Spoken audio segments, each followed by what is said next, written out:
Good morning India में आपका स्वागत है। मैं हूं Shariq Khan.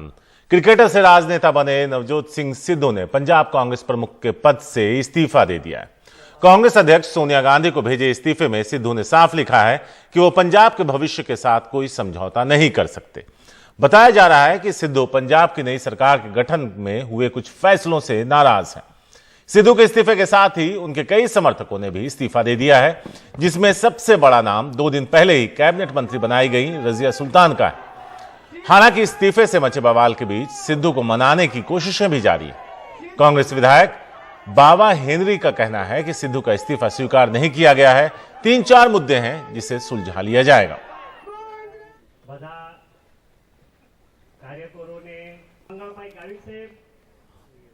We have nothing to worry. Everything will be all right. So many Congress leaders coming out to in support of. No, nothing. Nothing to worry. Everything will be all right. There are 3-4 issues. किसे ने भी इस्तीफा विधायक साहबान ने या वजीर साहब ने नहीं दिता नहीं दिता हैगा। ਉਹਦੇ ਵਿੱਚੋਂ ਈਵਨ ਨਵਜੋਤ ਸਿੰਘ ਸਿੱਧੂ ਜੀ ਦਾ ਵੀ ਐਕਸੈਪਟ नहीं ਹੋਇਆ हैगा। बट दिस इज एक पार्टी फोरम ਦੇ ਵਿੱਚ ही सारा रिजॉल्व हो जाएगा। नवजोत सिंह सिद्धू के जो सलाहकार हैं वो क्या कह रहे हैं, आइए वो सुनवाते हैं। सरकार की भावना पहले दिन से उन इश्यूज को एड्रेस करने की दिशा में होनी चाहिए जो पार्टी ने पहले से तय कर रखी है। कांग्रेस पार्टी की जो लाइन थी, जो कांग्रेस पार्टी लगातार कह रही थी लोगों से कि हम ये करेंगे, तो लाइन तो सरकार की पहले दिन से वही होनी चाहिए थी। तो अगर सरकार बदलने के बाद भी सरकार पहले दिन से ही उस लाइन पे नहीं आएगी तो फिर 1-2 दिन से जो लोगों में धारणा बनी है तो बात फिर लोगों के गुस्से की शुरू होती। नवजोत सिंह सिद्धू कांग्रेस छोड़ के और किसी पार्टी जा रहे हैं। देखिए, नवजोत सिंह सिद्धू जी ने अपने रेजिग्नेशन में ही बहुत साफ कर दिया कि हम कांग्रेस में ही रहेंगे।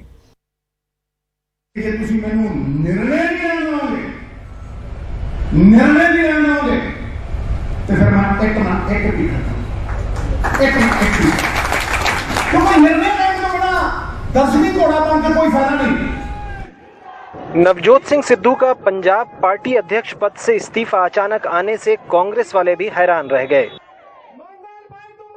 सोनिया गांधी के नाम एक चिट्ठी में उन्होंने लिखा कि वो पंजाब के भविष्य से कभी समझौता नहीं करेंगे। सिद्धू की नाराजगी की वजह उनके हिसाब से मंत्रिमंडल में दागी मंत्री शामिल, विरोधी एसएस रंधावा को गृह मंत्रालय दिया गया और कैप्टन के सिद्धू को देश विरोधी बताने वाले बयान पर पार्टी की खामोशी। पूर्व मुख्यमंत्री अमरिंदर सिंह एक निजी दौरे पर दिल्ली आ रहे थे कि उससे कुछ ही घंटे पहले इस्तीफे की खबर आई। अमरिंदर सिंह ने कहा कि सिद्धू के बारे में उनकी राय सही साबित हुई। I don't tweet unless I mean it. And what is my tweet? You can quote. Sidhu को जब मैं कह रहा हूँ कि अनस्टेबल तो उसको ने कोई रिएक्शन तो होगा ही, कुछ कहा होगा। इस्तीफे से पहले कांग्रेस आलाकमान ने सिद्धू पर दांव लगाते हुए अमरिंदर सिंह को मुख्यमंत्री के पद से हटने पर मजबूर किया था। जाहिर है नए मुख्यमंत्री के शपथ लेने के 2 दिन बाद ही इस कदम से पार्टी शर्मिंदा हुई है। कांग्रेस के लिए और भी शर्मिंदगी की बात यह है कि सिद्धू के आम आदमी पार्टी में शामिल होने की अटकलें लग रही हैं और उनके समर्थक भी उनका साथ देते नजर आ रहे हैं। रजिया सुल्ताना ने सिद्धू के साथ एकता दिखाते हुए मंत्रिमंडल से इस्तीफा दे दिया। हाई कमांड ने किया जो भी किया, ठीक है, नहीं हाई कमांड ने किया और बाकी जो बातें हैं मैं ये फिर से आपको ये बता रही हूँ कि नवजोत सिद्धू जी वसूलों के आदमी हैं, उनको कोई लालच नहीं है और वो पंजाब और पंजाबियत के लिए लड़ रहे हैं। कोई 2 इशू हैगे आ, ਉਹ ਗੱਲ ਹੋ ਗਈ ਆ, ਅਸੀਂ ਬਿਲਕੁਲ ਰਿਜ਼ੋਲਵ ਕਰ ਲਾਂਗੇ, ਕੋਈ ਇਹੋ ਜਿਹੀ ਗੱਲ ਨਹੀਂ ਹੈ। ਔਰ ਕਿਉਂਕਿ ਕਈ ਵਾਰੀ ਕਿਤੇ ਮਿਸਅੰਡਰਸਟੈਂਡਿੰਗ ਹੋ ਜਾਂਦੀ ਆ ਔਰ ਉਹਨੂੰ ਸੋਲਵ ਕਰ ਲਾਂਗੇ ਅਸੀਂ। बेसिक देखो जो रिजॉल्व हो गए तो ऑटोमेटिकली पता लग जाऊगा। हाँ, बुधवार को केजरीवाल पंजाब आ रहे हैं, दूसरे दलों को भी चुटकी लेने का मौका मिल गया है। 2-3 महीने पहले मैं एक बयान दिता सी कि मिस ਜਿਹੜਾ ਨਵਜੋਤ ਸਿੱਧੂ ਹੈ ਆ ਮਿਸਗਾਈਡਡ ਮਜ਼ਾਈਲ ਹੈ। सरदार नवजोत सिंह सिद्धू साहब के इस्तीफे के बाद एक बार फिर से पंजाब अपने आप को अपमानित महसूस कर रहा है, शर्मिंदा महसूस कर रहा है। चंडीगढ़ से मोहम्मद गजाली, एनडीटीवी इंडिया। मंगलवार को छात्र नेता कन्हैया कुमार कांग्रेस पार्टी में शामिल हो गए। कांग्रेस ज्वाइन करते वक्त कन्हैया ने कहा, मैं कांग्रेस से इसलिए जुड़ा हूं क्योंकि मुझे लगता है कि कांग्रेस अगर नहीं बची तो देश नहीं बचेगा। यह सबसे पुरानी पार्टी और लोकतांत्रिक पार्टी भी है। वहीं गुजरात के जिग्नेश मेवानी तकनीकी वजहों से कांग्रेस में शामिल तो नहीं हुए, लेकिन उन्होंने कांग्रेस की विचारधारा को अपनाने और पूरा साथ देने का ऐलान किया। इन दोनों नेताओं के जरिए कांग्रेस को उम्मीद है कि युवा वोटरों को वो अपनी ओर खींच पाएगी। शहीद भगत सिंह की जयंती के मौके पर दिल्ली के आईटीओ में राहुल गांधी ने भगत सिंह की प्रतिमा पर माल्यार्पण किया। इस मौके पर कन्हैया कुमार और जिग्नेश मेवानी भी मौजूद रहे।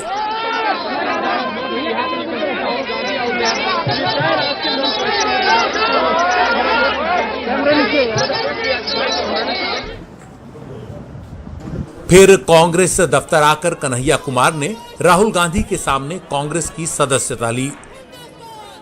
कुछ देर बाद कांग्रेस के वरिष्ठ नेताओं की मौजूदगी में हुई प्रेस कॉन्फ्रेंस में कन्हैया ने जब बोलना शुरू किया तो लंबे बोले। इसी दौरान कांग्रेस को बचाने का बयान भी दे डाला। हमको लगता है, और सिर्फ हमको नहीं लगता है, इस देश के लाखों करोड़ों नौजवानों को यह लगने लगा है कि अगर कांग्रेस नहीं बचा तो देश नहीं बचेगा। जेएनयू के छात्र नेता के तौर पर उभरे कन्हैया 2019 में सीपीआई के टिकट पर बेगूसराय से लोकसभा चुनाव लड़े, लेकिन हार गए। कांग्रेस को लगता है कि अच्छे वक्ता होने के नाते बिहार और देश के दूसरे इलाकों में भी वो वोटरों, खासतौर पर युवाओं को आकर्षित कर सकते हैं। इस देश में नौजवानों की संख्या बड़ी तादाद में है और हम चाहते हैं कि जो भी नौजवान मजबूती के साथ अगर पहली लाइन में खड़ा रह सकता है लोगों के लिए, वो प्रदेश में भी काम कर सकता है और देश में भी काम कर सकता है। गुजरात के दलित समुदाय से आने वाले नेता जिग्नेश मेवानी ने कहा कि स्वतंत्र विधायक होने के नाते वो अभी औपचारिक तौर पर कांग्रेस की सदस्यता तो नहीं ले सकते, लेकिन कांग्रेस की विचारधारा में उनकी पूरी आस्था है। मैं अपने आप को ये जब सवाल पूछता हूं कि मेरा फंडामेंटल फॉरमोस्ट रिस्पॉन्सिबिलिटी, ड्यूटी क्या होना चाहिए, तो अंदर से जवाब यही आता है, कुछ भी करके इस मुल्क के संविधान, लोकतंत्र और आइडिया ऑफ इंडिया को बचाना चाहिए। और यदि उसको बचाना है तो मुझे उनके साथ खड़े रहना है जिसने स्वतंत्रता के आंदोलन में न केवल कंट्रीब्यूट किया है, उसको लीड किया है, अंग्रेजों को यहां से खदेड़ कर दिखाया है। और इसीलिए आज मैं इंडियन नेशनल कांग्रेस की इस मंच पर आपके साथ खड़ा हूं। बिहार में कांग्रेस आरजेडी की जूनियर पार्टनर है। माना जा रहा है कि कन्हैया कुमार को बिहार में कांग्रेस फिलहाल कोई बड़ी जिम्मेदारी नहीं देगी। अब देखना होगा कि कन्हैया कुमार वहां कांग्रेस की जमीन का कितना पुख्ता विस्तार कर पाते हैं। नई दिल्ली से उमाशंकर सिंह की report, NDTV India. Gorakhpur police पर होटल में रुके एक युवक को पीट कर मार डालने का आरोप है। मामला तुल पकड़ने के बाद 6 पुलिस वालों को सस्पेंड किया गया है। मृतक की पत्नी आरोपी पुलिसकर्मियों के खिलाफ हत्या का मुकदमा दर्ज करने की मांग कर रही। कानपुर के 3 युवक गोरखपुर घूमने आए थे। तीनों रामगढ़ ताल इलाके के कृष्णा पैलेस होटल में ठहरे। आरोप है रात 12:30 बजे पुलिस वसूली के मकसद से होटल पहुंची और तीनों युवकों को जगाकर उनके सामान की तलाशी लेने लगी। इस दौरान विरोध जताने पर तीनों को पीटा गया, जिसमें मनीष गुप्ता का ज्यादा खून बहने की वजह से मौत हो गई। उन्हें अस्पताल ले जाया गया, जहां डॉक्टरों ने मृत घोषित कर दिया। मेरे हस्बैंड कल सवेरे यहाँ आ गए थे, इसी होटल में रुके थे और रूम नंबर 512, ठीक है।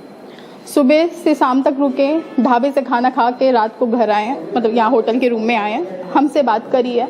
बातों बातों में उन्होंने बताया कि यहाँ पुलिस वाले आ गए, बेटा कोई आ गया है, मैं 10 मिनट में करता हूँ। उसके बाद उसी 10 मिनट के अंदर उन्होंने योगेश को कॉल करी है, दुर्गेश को कॉल करी है और कहा बेटा यहाँ पुलिस वाले मेरे साथ जबरदस्ती कर रहे हैं, मुझे मार रहे हैं, टॉर्चर कर रहे हैं, मुझे थाने जबरदस्ती लेके जा रहे हैं, यहाँ पे कोई अपराध मैंने नहीं किया है।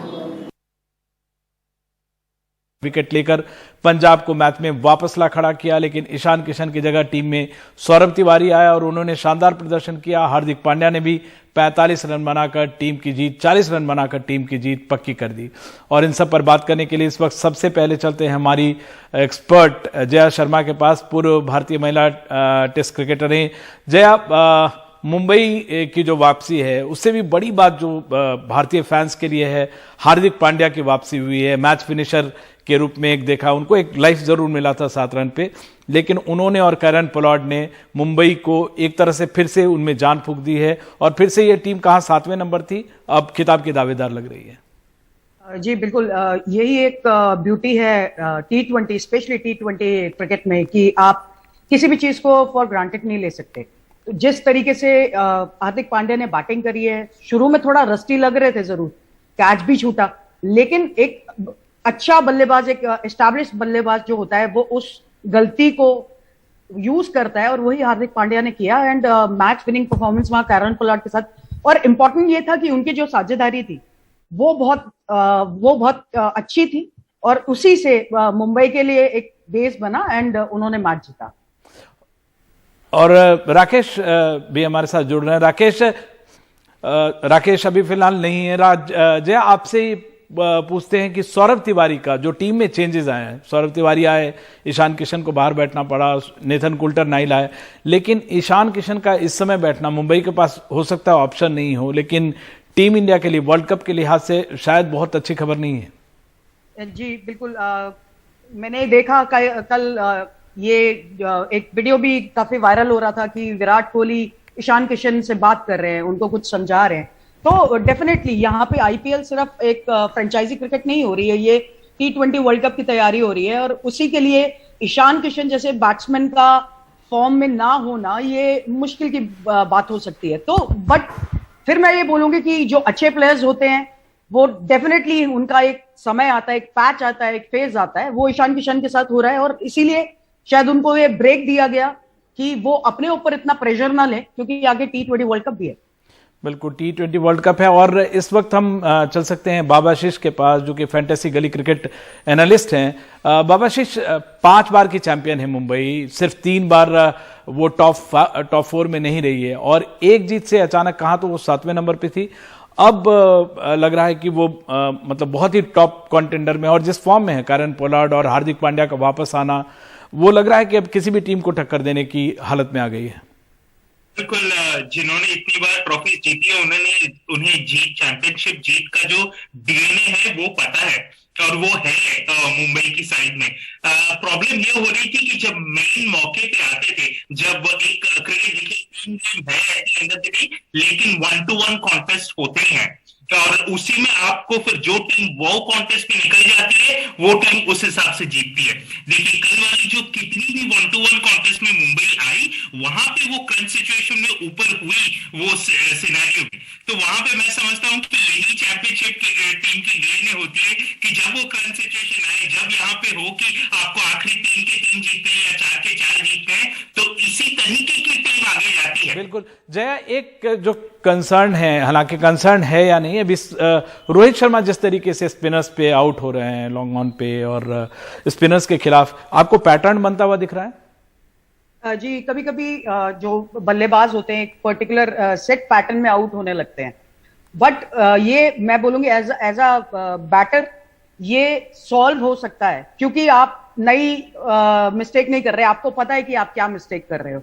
तो ये जब टीम मैनेजमेंट इस पे काम करती है, जो कोचेस हैं, सपोर्ट स्टाफ इस पे काम करते हैं, तो थोड़ा सा ये है कि जल्दी इसको सॉर्ट आउट करने की जरूरत है। बिल्कुल, खासकर इसलिए भी कि वर्ल्ड कप है आगे। और अब कल एक और मैच हुआ जिसमें कोलकाता को जीत हासिल हुई, ये भी बहुत लो स्कोरिंग मैच था, दिल्ली को 3 विकेट से कोलकाता ने हराया। इसके साथ ही कोलकाता 11 मैचों में 10 अंक हो गए उसके। कोलकाता के बॉलर्स ने सटीक गेंदबाजी की और दिल्ली के किसी भी बल्लेबाज को हावी नहीं होने दिया। स्टीवन स्मिथ वापस आए और ऋषभ पंत ने, इन दोनों खिलाड़ियों ने 39 रन बनाए। दिल्ली की पारी में भी एक भी छक्का नहीं लगा, ये बहुत बड़ी बात रही। 128 रन का लक्ष्य कोलकाता के लिए मुश्किल नहीं साबित हुआ। शुभमन गिल ने 30 जबकि नीतीश राणा ने 36 रनों की पारी खेली। 8 गेंद रहते कोलकाता ने जीत हासिल कर ली। और एक बार फिर रुख करते अपने मेहमानों का। finds the gap and one bounce. 7 wickets between them. Jaya, आपसे फिर से जानना चाहेंगे, लो स्कोरिंग मैच जरूर था लेकिन शारजाह के पिच को लेके भी सवाल हैं और कोलकाता को शायद, क्योंकि अब जहां से कॉन्टेस्ट उनका और भी टफ शुरू होगा, शायद बैटिंग में उनको थोड़ी और मशक्कत करने की जरूरत है। जी, जिस तरीके का पिच खेल रहा था, थोड़ा स्लगिश पिच था और डेफिनेटली उस पर एक लो स्कोरिंग मैच हमने देखा। मगर मैं बोलूंगी कि फिर जो बॉलर्स हैं उन्होंने अपनी जो वैरायटीज हैं, जो वेरिएशंस हैं, स्पेशली द पेस अटैक, उन्होंने बहुत अच्छे से यूज करी वो वेरिएशंस। लेकिन हाँ, जब कोलकाता की बल्लेबाजी की बात आती है, डेफिनेटली कुछ कंसर्न्स हैं, मगर जिस तरीके से उन्होंने मैच जीता, लो स्कोरिंग जरूर था और ये मैं बताना चाहूंगी अपने एक्सपीरियंस से कि लो स्कोरिंग मैच हमेशा फंसते हैं, मगर जिस तरीके से उन्होंने पारी को आगे बढ़ाया, वहां पे सुनील नारायण ने एक कैमियो खेला, उनकी नीतीश राणा के साथ जो पार्टनरशिप हुई वो एक अच्छी बात थी। बिल्कुल, और पार्टनरशिप भी रही और जो उनके पास ये है, खासकर जिस तरह की गेंदबाजी वो कर रहे हैं, सुनील नारायण एक्सेप्शनल गेंदबाजी कर रहे हैं, जिस तरह की उनकी गेंदबाजी है किसी भी टीम के लिए वो भारी पड़ते दिखाई दे रहे हैं। बाबाशीष, दिल्ली की अगर बात करें, लगातार शुरुआत उनकी अच्छी रही है और कई टूर्नामेंट में, सिर्फ इस टूर्नामेंट में नहीं, लास्ट में पहुंच के कहीं ना कहीं लड़खड़ाती भी दिखती है। स्टीवन स्मिथ ने वापसी की, बेंच पे बैठे, यही अपने आप में बहुत बड़ी बात है। आपको लगता है इसको वन ऑफ डिफीट के तरह से देखना चाहिए और दिल्ली दुरुस्त है?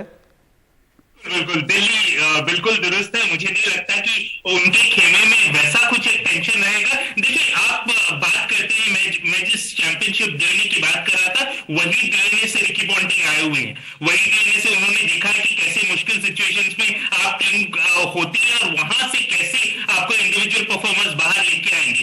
दिल्ली की जो सक्सेस मंत्र है वो नहीं बदली है over a period of one game. हाँ, ऑब्वियसली वो चाहेंगे कि थोड़ा शार्पन करें अपने स्किल सेट्स और प्लान्स, क्योंकि देखिए, अगर आप फिर नॉकआउट गेम्स में जाते हैं और वहां पे आप अनश्योर हैं कोई एक चीज को लेके, या तो वो ललित यादव बने एक एक्स्ट्रा स्पिनर बैट्समैन वाली कॉम्बिनेशन हो, या तो एक एक्स्ट्रा बैट्समैन खिलाना चाहे स्टीव स्मिथ के रूप में, जो भी आपके कॉम्बिनेशन हो वो आपको ट्राई आउट करने तो अभी करने हैं और उसको परफेक्ट भी अभी करना है आपको, क्योंकि बड़े गेम्स आते हैं फिर it's on the game.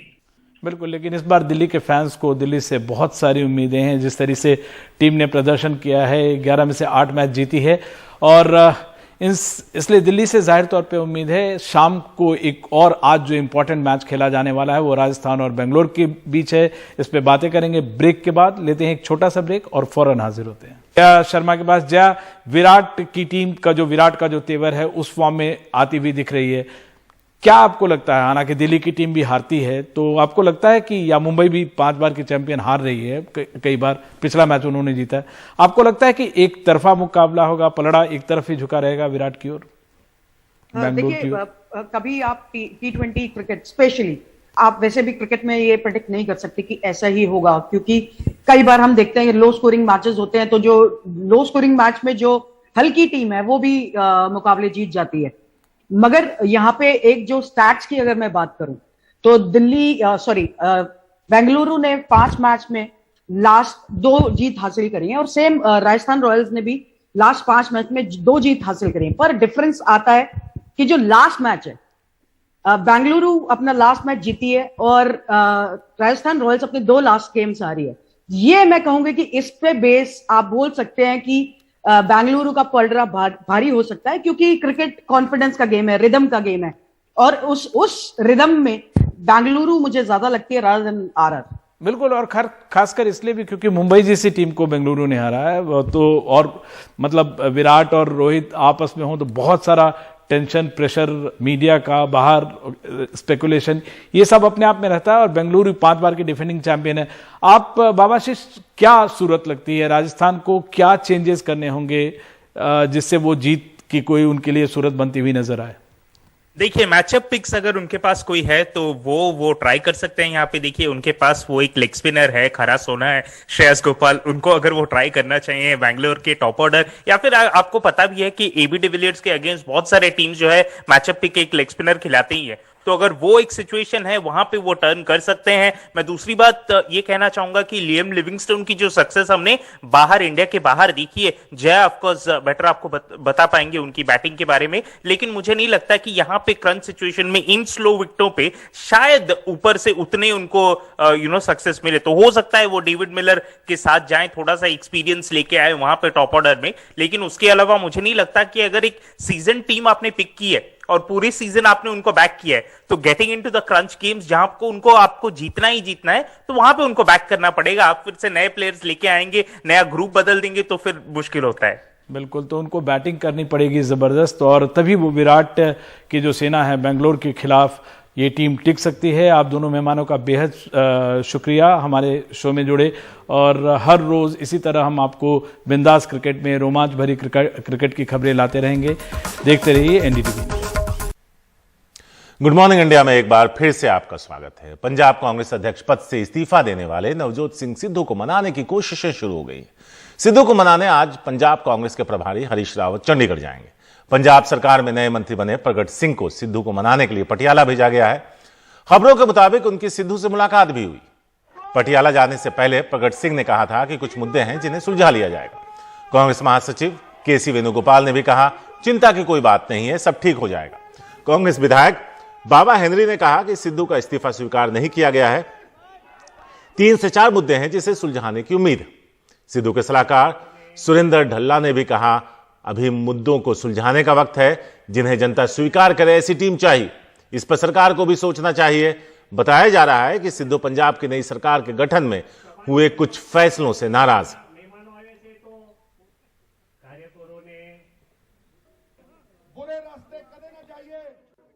We have nothing to worry. Everything will be all right. So many Congress leaders coming out to in support of. No, nothing. Nothing to worry. Everything will be all right.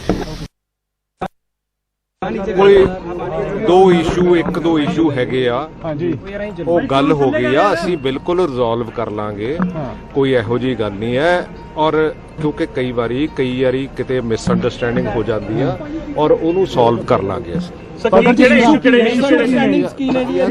Basic ਦੇਖੋ, ਜਦੋਂ resolve ਹੋ ਗਏ ਤੁਹਾਨੂੰ automatically ਪਤਾ ਲੱਗ ਜਾਊਗਾ।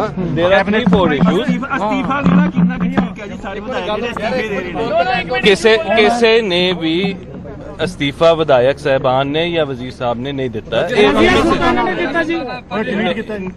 ਨਹੀਂ ਦਿੱਤਾ ਹੈਗਾ। ਉਹਦੇ ਵਿੱਚੋਂ ਈਵਨ ਨਵਜੋਤ ਸਿੰਘ ਸਿੱਧੂ ਜੀ ਦਾ ਵੀ ਐਕਸੈਪਟ नहीं होया हैगा, बट दिस इज एक पार्टी फोरम दे विच ही सारा रिजॉल्व हो जाएगा।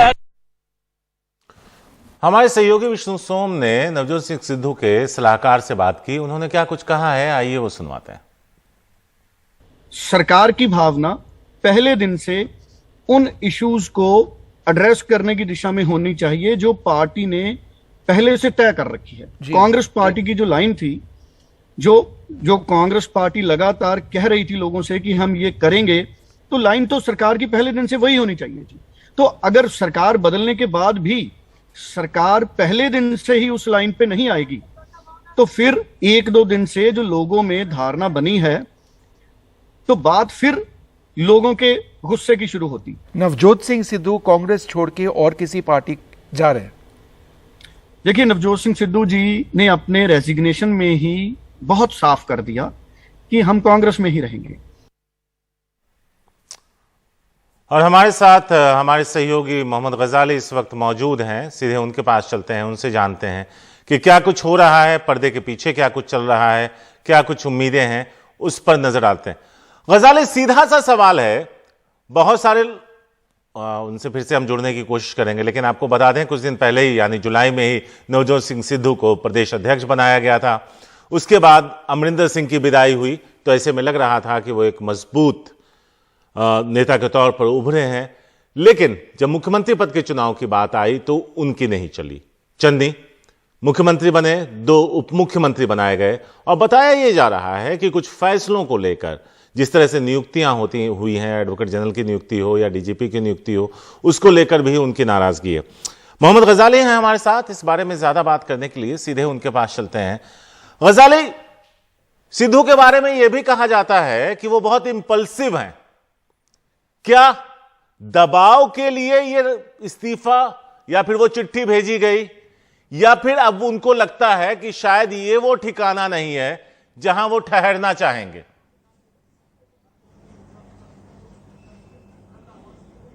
जी देखिए, सिद्धू के बारे में जो राजनीतिक विश्लेषण है उनके करियर का, सभी लोग वही कहते हैं कि ओवर एम्बिशियस हैं, पेशेंस नहीं है उनके अंदर। लेकिन अगर इस पर्टिकुलर इंसिडेंट की बात करें कि उन्होंने जो इस्तीफा दिया है, राजनीतिक कारण तो है कि वो चाहते हैं कि हर डिसीजन में उनको कंसल्ट किया जाए, या बीइंग पीपीसीसी चीफ उनकी इमेज ये हो रही थी कि शायद वो चीफ मिनिस्टर को कंट्रोल कर रहे हो, ऐसी इमेज बन रही थी। लेकिन ऑन ग्राउंड रियलिटी क्या है कि जिस कैबिनेट एक्सपेंशन किया गया उसमें सिद्धू के सिर्फ एक करीबी जो प्रगट सिंह हैं उनको मंत्री बनाया गया। इसके अलावा जिन लोगों को वो नहीं चाहते थे कि मंत्री बने, जो अमरिंदर सिंह कैबिनेट में सर्व कर चुके थे लोग, उनको दोबारा से मंत्री बना दिया गया। इसके अलावा जिन अपॉइंटमेंट्स की आप बात कर रहे हैं उन सभी अपॉइंटमेंट का कुछ न कुछ कंट्रोवर्शियल पास्ट है, जिसको देखते हुए उसके बाद नवजोत सिंह सिद्धू ने कहा या उनके खेमे ने कहा कि फिर अमरिंदर सिंह को जिन मुद्दों के लिए हटाया गया था उस पर तो हम काम कर नहीं रहे हैं, जो 18 पॉइंट एजेंडा है। ऐसा सिद्धू खेमे का कहना है कि जो डिफरेंसेस बढ़े हैं उसका मेन कारण ये रहा है कि अपॉइंटमेंट से तो आपत्ति हुई है, नियुक्तियों से आपत्ति हुई है, क्योंकि जो आईपीएस ऑफिसर डीजीपी लगाए गए हैं उन्होंने ही बेअदबी के पहली एसआईटी जो है उन्होंने उसके वो मुखी थे, और उस टाइम उन्होंने कह दिया था कि बेअदबी में जो है फॉरेन हैंड है या बाहरी ताकतों का हाथ है। बाद में वो थ्योरी जो है रबिश कर दी गई या खत्म कर दी गई। इसके बाद जो वकील लगाए गए हैं वो उसी बेअदबी के आरोपियों के वकील रहे हैं, तो उस पे भी ऑब्जेक्शन उन्होंने किया। लेकिन कहीं ना कहीं सिद्धू की ये जो फितरत है कि वो चाहते हैं कि सेंटर ऑफ अट्रैक्शन बने रहें, वो ऑब्वियसली उनका नेचर है, वो उनका यूएसपी कह लें या वही उनकी फितरत है जिसकी वजह से वो सुर्खियों में भी बने रहते हैं। लेकिन अगर इस मुद्दों की बात की जाए, इस पर्टिकुलर इंसिडेंट की बात की जाए, तो यहाँ पर जो डिस्प्यूट है वो अमरिंदर सिंह के रेजिग्नेशन वाला डिस्प्यूट नहीं है कि अमरिंदर सिंह वाले मामले में हमने देखा था कि कितने विधायक उनके खिलाफ ओपनली कहने लगे थे। इस मामले में आपने अभी तक किसी एक विधायक को यह कहते हुए नहीं सुना होगा कि हाँ सिद्धू पार्टी छोड़ दें या सिद्धू हमें प्रधान नहीं चाहिए, या जिन मुद्दों पे सिद्धू बोल रहे हैं वो गलत है। तो दोनों ही मामलों में, दोनों ही सिचुएशन में फर्क ये है। दूसरी बात कि कल शाम से कई विधायक और मंत्री उनको समझाने पहुंचे हैं, क्योंकि इसका एक बड़ा कारण ये भी है कि इस बार मंत्रालय में कई नए चेहरे हैं, और नए चेहरे कभी ये नहीं चाहेंगे कि सिद्धू के इस पूरे एपिसोड में उनका मंत्रालय चला जाए। तो आपने सिर्फ एक कैबिनेट मंत्री हैं रजिया सुल्ताना, उन्होंने रिजाइन दिया। उसका भी कारण है क्योंकि उनके जो हस्बैंड हैं पूर्व आईपीएस ऑफिसर, वो नवजोत सिंह सिद्धू के मीडिया सलाहकार हैं। इसके अलावा सिद्धू के करीबी लोग हैं कैबिनेट में, लेकिन किसी ने भी रेजिग्नेशन की बात नहीं की है। तो बहुत ही कॉम्प्लेक्स इशू है कि सिद्धू अमरिंदर सिंह के खिलाफ आवाज उठाते रहे, पार्टी ने सपोर्ट किया, लीडर्स ने सपोर्ट किया, लेकिन अब फिर शुक्रिया आपका इसको बेहतरीन तरीके से एक्सप्लेन करने के लिए कि आखिर हुआ क्या, चाहते क्या हैं और होने वाला क्या है। शुक्रिया मोहम्मद गजाली। पंजाब में जारी उठापटक के बीच कैप्टन अमरिंदर सिंह दिल्ली पहुंच गए। अटकलें लगाई जा रही हैं कि वो बीजेपी अध्यक्ष जेपी नड्डा या अमित शाह से मुलाकात कर सकते हैं। हालांकि खुद कैप्टन इन अटकलों को खारिज करते हैं। कैप्टन ने कहा कि वो कपूरथला हाउस से अपना सामान समेटने आए हैं और किसी राजनेता से मिलने वाले नहीं।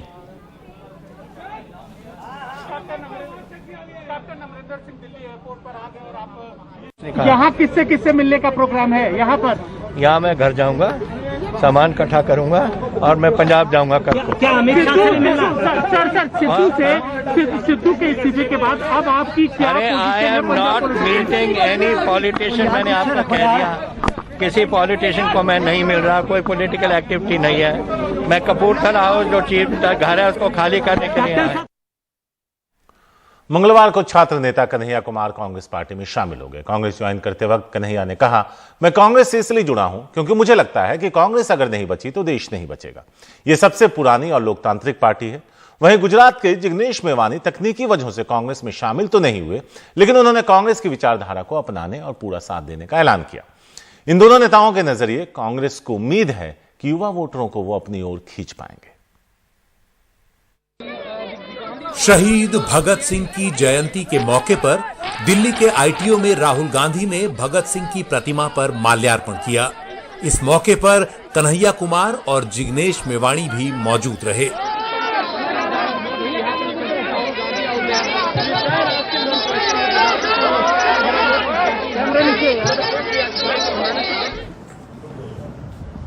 फिर कांग्रेस दफ्तर आकर कन्हैया कुमार ने राहुल गांधी के सामने कांग्रेस की सदस्यता ली।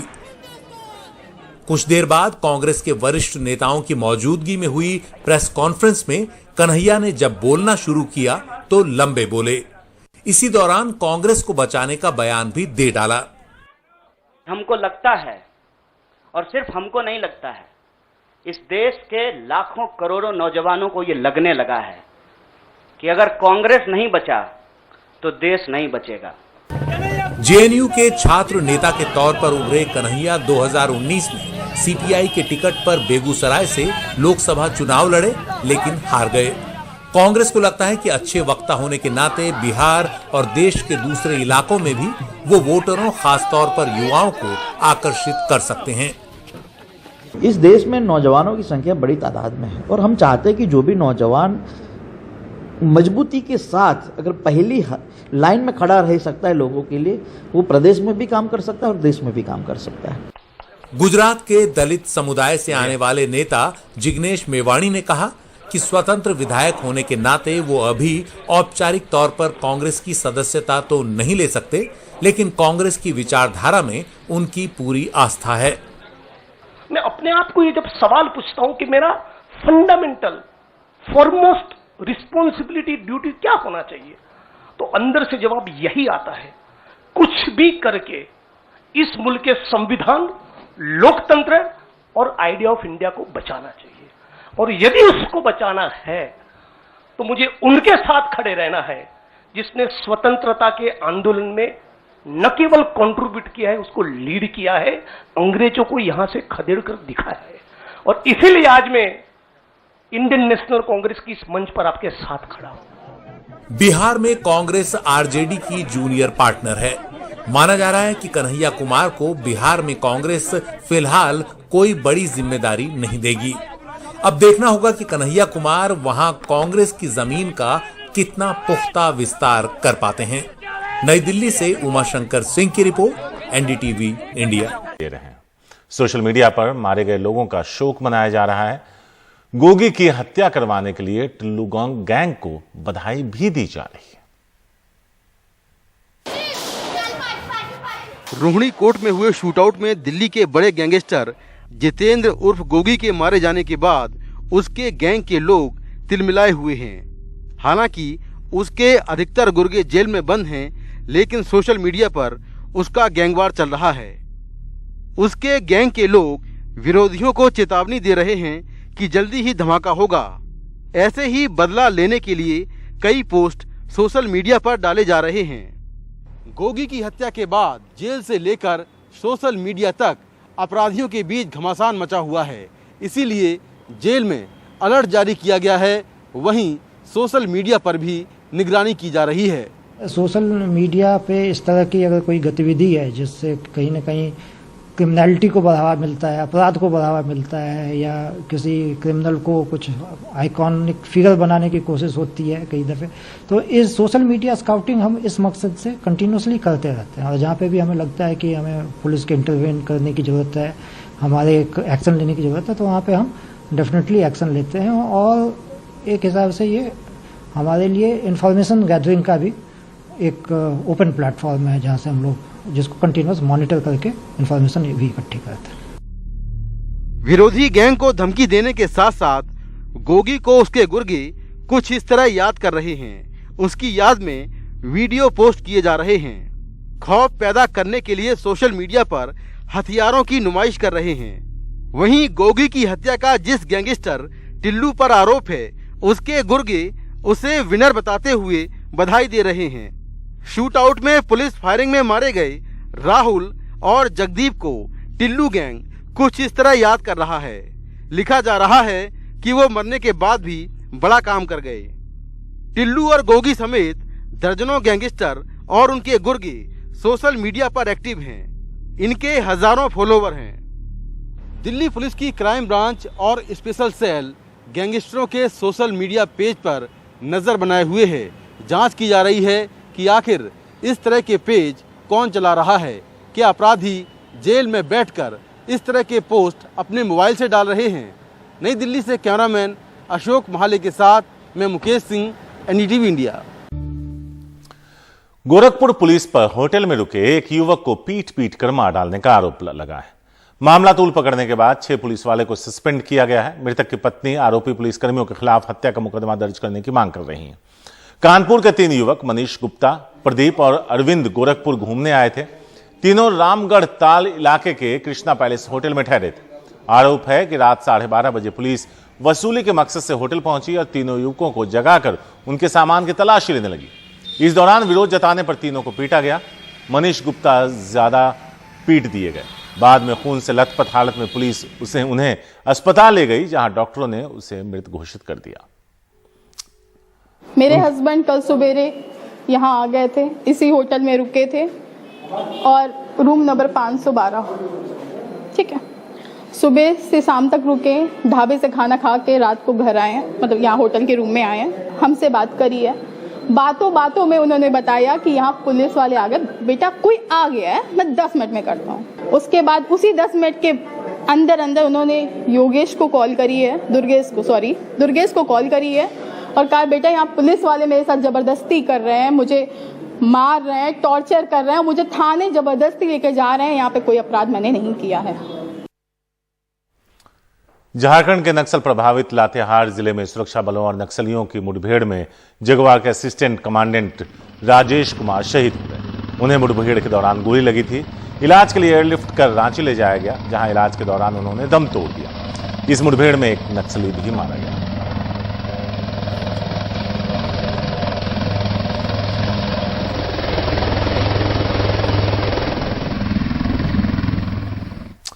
और अब वक्त है टॉप 5 खबरों का। हम चाहते हैं कि आप एनडीटीवी इंडिया के यूट्यूब चैनल पर जाइए, जो 5 बड़ी खबरें हैं उसमें वोट में हिस्सा लीजिए। बताइए कौन सी खबर आप देखना चाहते हैं, वो खबर हम आपके लिए दिन भर लेकर आएंगे। पहली खबर, पंजाब से सिद्धू के समर्थन में इस्तीफे का दौर। नंबर 2, नवजोत सिंह सिद्धू को मनाने की कोशिश तेज। नंबर 3 पर गोरखपुर पुलिस पर निर्दोष की हत्या का आरोप। नंबर 4, दिल्ली में हफ्ते में डेंगू के 60 से ज्यादा केस। और आखिर में महाराष्ट्र में बारिश की वजह से तबाही, 13 की मौत।